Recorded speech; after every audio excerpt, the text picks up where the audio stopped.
وراء القضبان في صباح رماديخ من شتاء دمشق، خرج مروان حاملا دفترا صغيرا ملأه بكلمات حرة كتبها ليعبر عن أحلامه بوطن لا يخشى فيه الإنسان صوته. كان يبلغ من العمر 22 عاما، طالبا في كلية الهندسة، يحلم بأن يبني مستقبله وسط وطن عادل لا يسجن الكلمة ولا يطفئ الأمل. وفي الطريق إلى جامعته، اقتربت منه سيارة سوداء، توقفت فجأة، ونزل منها رجال بلباس مدني.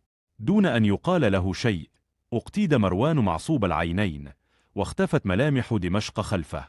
دخل إلى زنزانة لا تتجاوز مترين، لا ضوء فيها سوى شق في الجدار، ولا صوت إلا أنين المعذبين.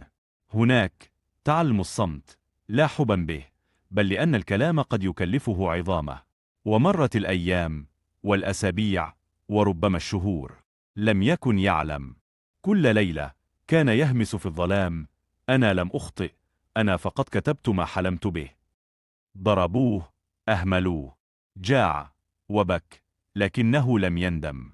وفي لحظة ما قرر أن يجعل من ذاكرته سجلا للألم، ليحكي لاحقا عن كل من رحلوا بصمت، عن الأرواح التي صارت أرقاما، عن الشهداء الذين ماتوا دون محاكمة. وبعد عامين خرج مروان، جسد نحيل ووجه غيره القهر، لكن عينيه كانتا مشعتين بالحياة. لم يعد كما كان، لكنه أقسم أن يكمل الطريق، أن يروي الحكاية.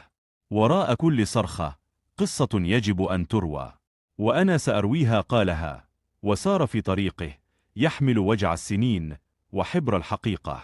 نعم، إنها سجون بشار الأسد.